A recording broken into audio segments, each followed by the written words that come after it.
Video posted to social media on Monday purports to show plumes of smoke over Tehran following the latest Israeli strikes on the Iranian capital. Reuters has not verified the date of the footage.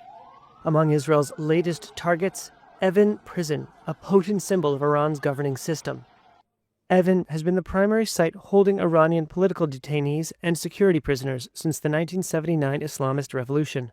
The Israeli government released this video of Defence Minister Israel Katz in what it said was an operations room watching the Air Force hit targets in Iran. In a social media post, Katz wrote that Israel had carried out what he called the most intense bombing yet of the Iranian capital in reprisal for Iranian missile strikes on Israeli civilians. Katz said Israeli strikes targeted Revolutionary Guard command centers responsible for internal security. There were conflicting reports on Iranian media about the full extent of strikes on Tehran, a city of 10 million people, where much of the population has fled after 10 days of bombing.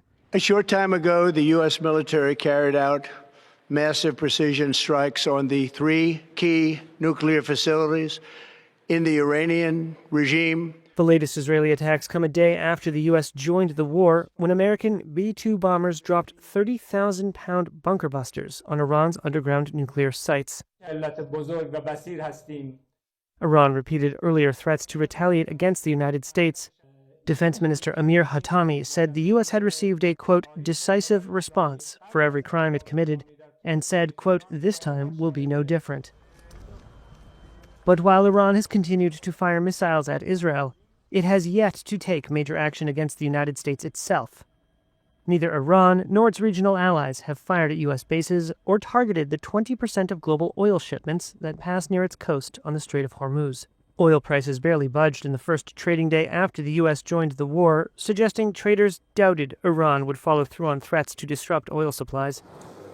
Iranian diplomats, meanwhile, sought support from allies.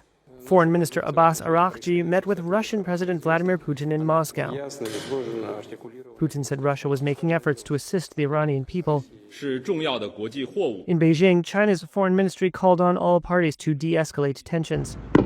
On June 13, Israel began a campaign of airstrikes it said targeted Iran's nuclear facilities and missile operations, saying Tehran was working toward a nuclear weapon.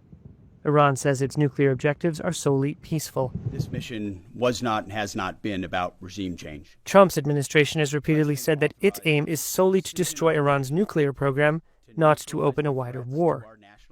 But in a social media post on Sunday, Trump spoke of toppling the hard-line clerical rulers who have been Washington's principal foes in the Middle East since Iran's 1979 revolution.